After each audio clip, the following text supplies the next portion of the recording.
Allez, c'est parti, on va parler et attaquer notre premier débat. Israël, une visite qui fait polémique. Écoutez ce reportage illustré par TV5. L'image a fait réagir dans le monde entier. Ben Gvir, le nouveau ministre de la Sécurité israélien, nationaliste juif ultra-orthodoxe, en visite sur l'esplanade des mosquées, le troisième plus haut lieu saint de l'islam.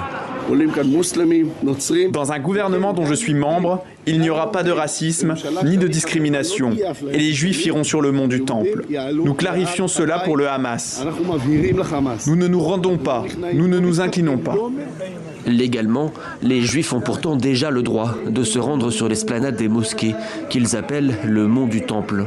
Selon le statu quo, établi en 1967, comme tous les non-musulmans, ils n'ont en revanche pas le droit d'y prier. Une interdiction remise en cause par certains ultra-orthodoxes. Ces dernières années, de plus en plus de fidèles tentent de s'y recueillir. Le lieu est devenu une source de tension permanente. Pourtant, l'accès au mont du Temple ne fait pas l'unanimité au sein même des représentants juifs. Dans certains courants du judaïsme, il est interdit de s'y rendre. Le grand rabbin séfarade d'Israël l'a redit cette semaine après la visite de Ben Gvir. Le lieu est trop sacré pour être foulé par des juifs. Il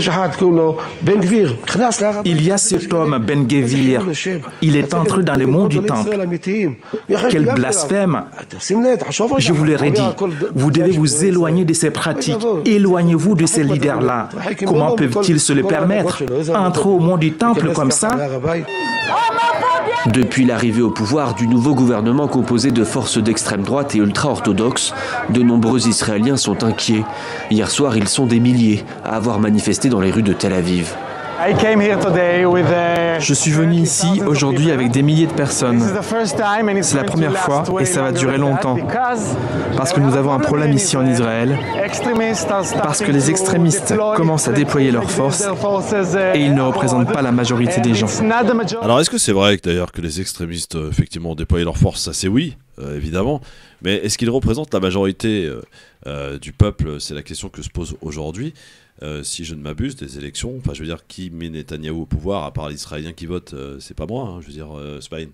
Oui, tout à fait, Christophe. Mais dès lors où il y a des contestations par rapport justement... Il y en a. Oui, ouais. Tout à fait. Ouais. Mais elles sont minimes. Si l'on devait comparer donc à la majorité, il est vrai que la majorité on va dire de la population israélienne s'est radicalisée avec le temps depuis la deuxième intifada, c'est-à-dire en septembre 2000, quand donc Ariel Sharon, je rappelle à nos auditeurs, qui avait donc aussi foulé donc l'esplanade des mosquées. Ouais. Et puis c'est dans le sillage de cette, si vous voulez, de cette visite-là, il y a eu la deuxième intifada et on connaît très bien quel était le nombre, voilà, et l'issue, généralement. Ouais. Alors, la visite de ce ministre, comment l'interpeller, comment dirais-je, l'analyser, je veux dire, Gamal Abidin? C'est une provocation de plus, ça rappelle effectivement Sharon, comme à l'époque, ce que vient de dire notre ami Ismaïl. Donc simplement, de dire quoi? De dire qu'on a un gouvernement qui est très très extrême droite. Comment on l'explique d'ailleurs qu'en Israël, quand même, je veux dire, on puisse avoir un gouvernement d'autant d'extrême droite? C'est parfaitement logique. Comment c'est imaginable? C'est logique, ils avaient un grand leader d'extrême droite qui s'appelait Sharon, sans souvenir, qui a quand même fait massacrer à Sabra et Shatila. Il a participé au massacre de 2000 Palestiniens, que des civils. Alors il faut rappeler un petit peu l'histoire rapidement. Hein. Les 2000 Palestiniens ont été assassinés parce qu'il y avait une négociation pour faire partie des combattants du Fatah qui ont pris le bateau, donc ils sont partis à Tunis. Et une fois qu'ils ont laissé leur famille là-bas, ils ont été les assassinés. Donc c'est vous dire les héros. Et donc il y a un courant très radical, très extrémiste de droite qui s'est installé là-bas. Alors il y a un mélange à la fois assez malsain de religieux, on sait que la religion en général c'est plutôt à droite, et d'extrême droite. Et ce mélange malsain avec des illuminés qui sont complètement... 19 ministres, je crois, ultra-orthodoxes. Oui, alors donc... Non, 9. On appelle ça... Alors ultra-orthodoxe, c'est cadeau, c'est encore une fois une terminaison... 19 religieux, je veux dire. Non, ultra-orthodoxe, c'est un mot cadeau, une terminaison pour essayer de leur donner un côté moins violent. Ça s'appelle les extrémistes religieux. Extrémistes. Ouais, tout à fait d'accord. Parce que orthodoxe, c'est gentil. Orthodoxe, c'est pas méchant. Mais extrémiste, c'est méchant. Donc c'est raciste, parce qu'ils ont une dimension raciste. Il faut bien comprendre que dans leur point de vue, il y a un peuple élu, le reste, c'est des sous-hommes. Gamal, excuse-moi de t'interrompre, il y a la nature aussi de l'État. Parce qu'il y a eu une loi qui a été votée pour faire une exclusivité, un État donc juif. Non, c'est pas... Voilà. Non, c'est plus compliqué que ça. Ils veulent que ce soit reconnu comme un État juif. Mais ce n'est pas un État juif, c'est pas un État théocratique, même s'ils veulent mettre ces dimensions religieuses. Faut pas oublier que la judaïté n'est pas une race. Hein. Absolument, c'est pas une ethnie. Il y a des juifs arabes qui sont d'ailleurs pas bien traités, et les juifs européens qui ont un peu le pouvoir. Et donc on se rend bien compte, effectivement, la plupart viennent d'ailleurs d'Europe centrale, particulièrement d'Ukraine d'ailleurs. Des Ashkénazes. Ukraine, Lituanie, voilà, les Ashkénazes. Donc c'est Pologne. De Pologne, évidemment, surtout Ukraine et Lituanie, c'est plus important. Ukraine, Pologne et Lituanie, et Russie aussi. C'est le gros morceau. Et donc, ces personnes pensent, dans un délire un peu presque illuminé, qu'ils ont un devoir de tenir cette terre sainte, qu'ils considèrent comme étant la leur, pour pouvoir recevoir la fin du monde, en gros, c'est l'antéchrist. Et ce qui se passe, c'est que ces gens-là sont arrivés au pouvoir parce qu'évidemment, il y a une radicalisation de la société, les guerres ont concouru à ça, les attentats ont concouru à ça, la perte de la gauche, qui est complètement absente maintenant, a concouru à ça. Et aujourd'hui, on a effectivement un gouvernement d'extrême droite allié à des ultra-orthodoxes, comme on les appelle, donc des extrémistes religieux, et allié à des courants racistes qui viennent de Russie. Alors il faut rappeler une chose, le million de Russes qui a été envoyé à l'époque par Eltsine en Palestine occupée, ce million de Russes, pour la plupart, n'est pas juif. C'était une bonne planque pour pouvoir partir de Russie. À l'époque, la Russie était quasiment à plat économiquement. C'est un pays très dangereux. Donc beaucoup de faux juifs sont arrivés là-bas. Et c'est les plus racistes. Il faut savoir qu'ils ont une dimension extrêmement raciale, ils sont extrêmement violents et ils vont en finir avec les Arabes. Mais quand ils lisent les Arabes, ils ne font pas de distinction entre l'arabe chrétien, l'arabe musulman et l'arabe juif, qui est leur dernière cible. Donc les Arabes israéliens dont on parle, ils existent, mais il y a aussi les Arabes juifs. Et donc c'est la raison pour laquelle, effectivement, tous ces éléments comme ça agrégés font qu'il y a une posture radicale et extrême dans ce gouvernement. Ali, sur cette visite qui fait polémique et surtout aussi sur la présence de l'extrémisme au sein de ce gouvernement, je crois que de toute l'histoire... depuis la création d'Israël, c'est peut-être une des premières fois où on a autant un virage à l'extrême droite. Il y a des raisons puissantes, effectivement, internes au pays. Et puis le Moyen-Orient est en train de se redessiner actuellement. On voit ce qui se passe avec l'Arabie Saoudite, avec le Qatar, tous ces pays-là, il y a une vraie révolution qui en. Donc eux, quelque part, ils ont un peu peur, parce qu'ils se disent que si demain matin, tous ces pays arrivent à se réconcilier, avoir une vraie politique commune, c'est logique. Donc demain matin, le Qatar, oui, ça c'est Rabbi Boucher avec l'Arabie Saoudite, MBS a des grands projets au niveau du Moyen-Orient. Je ne sais pas si vous avez entendu le discours, non, au-delà du projet NOM, le discours d'MBS qui avait pris l'engagement à ce que la région, à savoir l'Arabie Saoudite, le Koweït, les Émirats Arabes Unis, Oman, ainsi que la Jordanie, d'ici 2030, soit la première région économique dans le monde, deuxième région économique. C'est un objectif. Non, mais c'est un objectif, d'accord ? Donc ça veut dire qu'il va mettre les moyens. Donc forcément, ça peut expliquer qu'en interne, on a peur, donc on se radicalise. Maintenant, concernant la visite, tu as dit la particule ultra avant. Alors orthodoxe, effectivement, c'est un mot gentil, mais quand on est ultra-orthodoxe, quelle que soit la confession, on sait que nous, chez les musulmans, on va appeler ça des extrémistes. Voilà. Chez eux, c'est les ultra-orthos. Où eux, quelque part, sont prêts à tout pour leur projet messianique, comme l'a dit Gamel, à savoir, effectivement, l'antéchrist qui va arriver.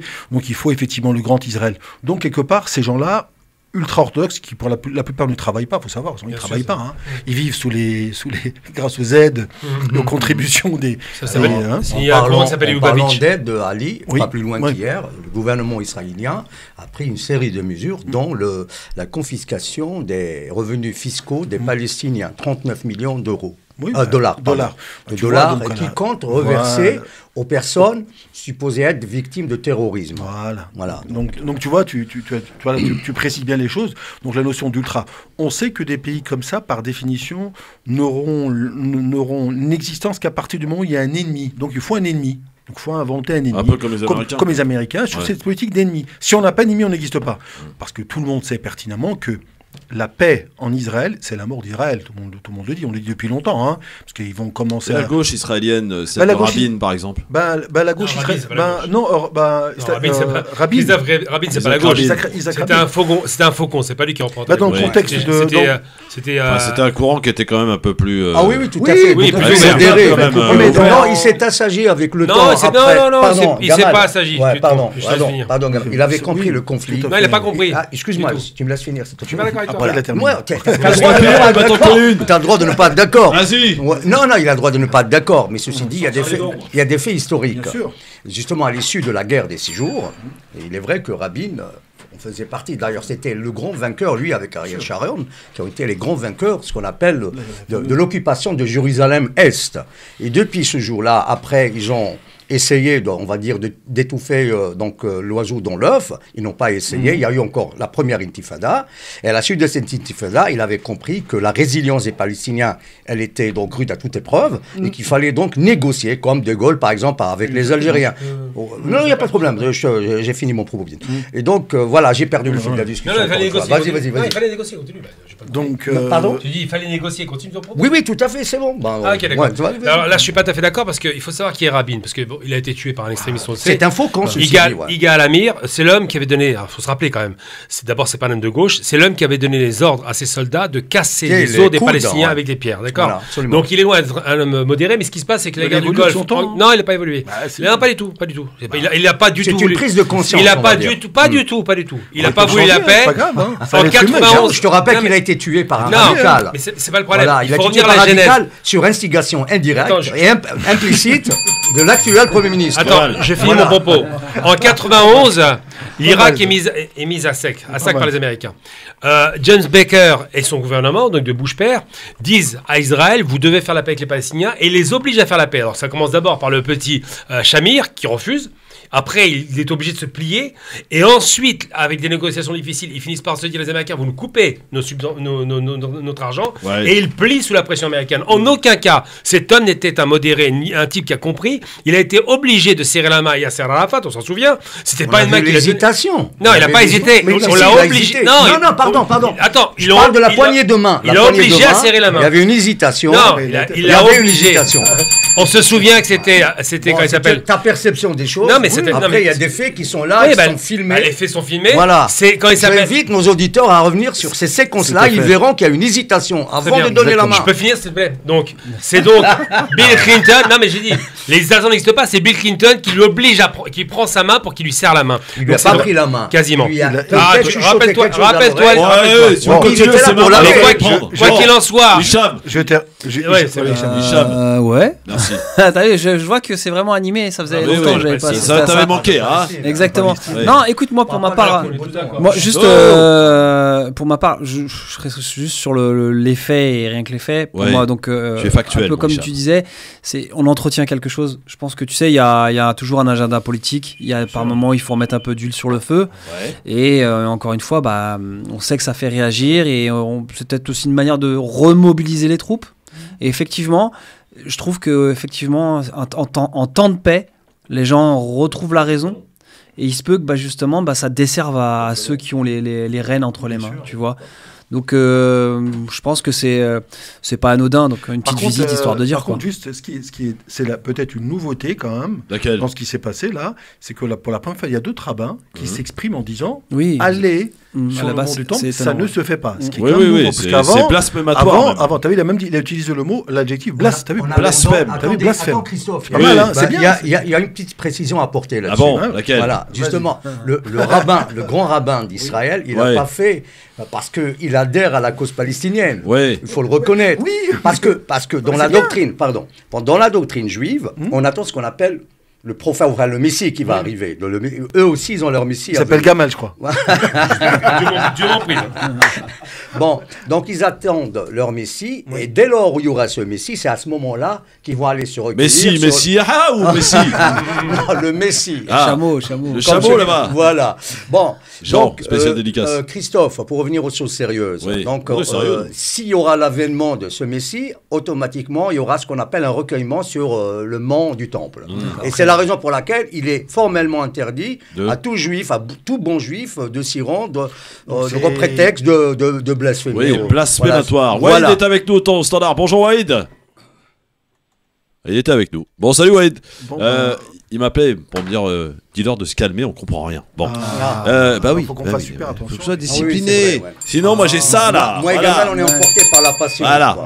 Bon, dans un instant, on va parler des médecins. Faut-il ou pas augmenter la consultation ? C'est ce que demandent des médecins, évidemment. En France, on écoutera le témoignage d'un médecin. Pour terminer, on souhaite quand même que ce conflit qui dure depuis des décades et des décades, au bout d'un moment, quand même, ça s'arrête un peu. Voilà, ça s'arrête comment ? Tu veux comment ça s'arrête ? Je pense que la diplomatie, il n'y a que la diplomatie. La guerre, ça ne marche pas. Les armes, ça ne marche pas.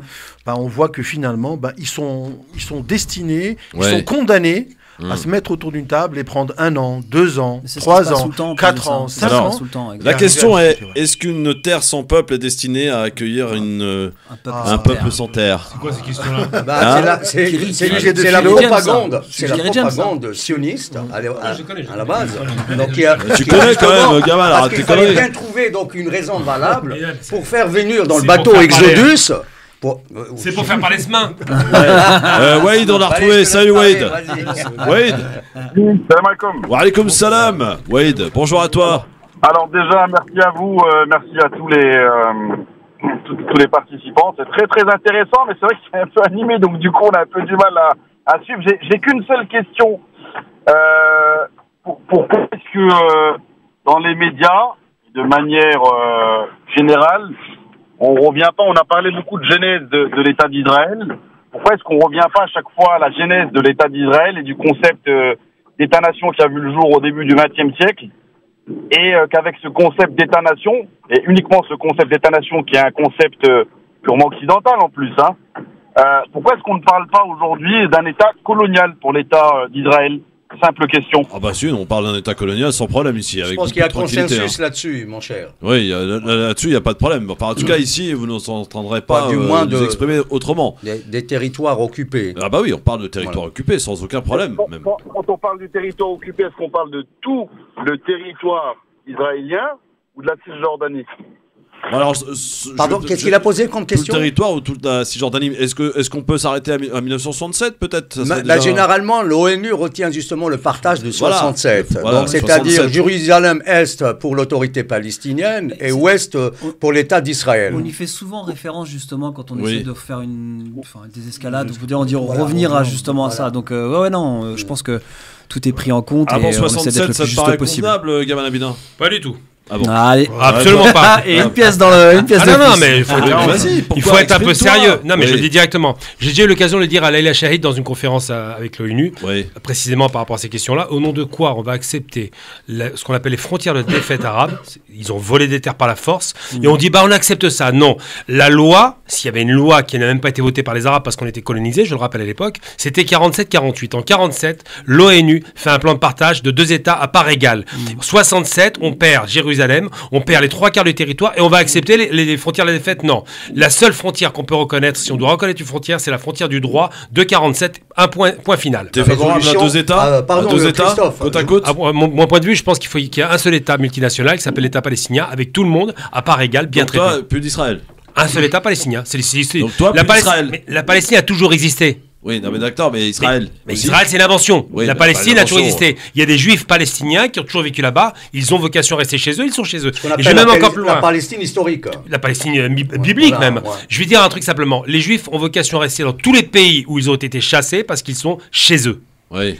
Christophe, si tu permets, il y a la résolution 194 justement du 11 décembre 48 qui prévoit justement le retour des réfugiés, c'est-à-dire ceux qui ont été donc par la force expulsés de leur terre, en l'occurrence les Palestiniens, et à ce jour ils sont toujours pas retournés. Donc la résolution de 194 n'est toujours pas exécutée.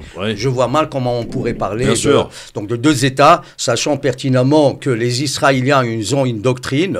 D'ailleurs, les accords d'Oslo sont derrière eux. Et la doctrine consiste justement à bâtir un État juif, comme je le disais tout à l'heure, Gamal n'était pas d'accord avec moi, mais c'est justement pour bâtir cet État juif que les Palestiniens ne veulent plus entendre parler de 2 États. D'ailleurs, Ben-Gvir, il a une feuille de route, c'est carrément expulser les Arabes de l'intérieur vers les autres pays. Non, mais attends, lui, il dit tout haut ce que les autres pensent tout bas. C'est ça le problème. Merci Wade, merci.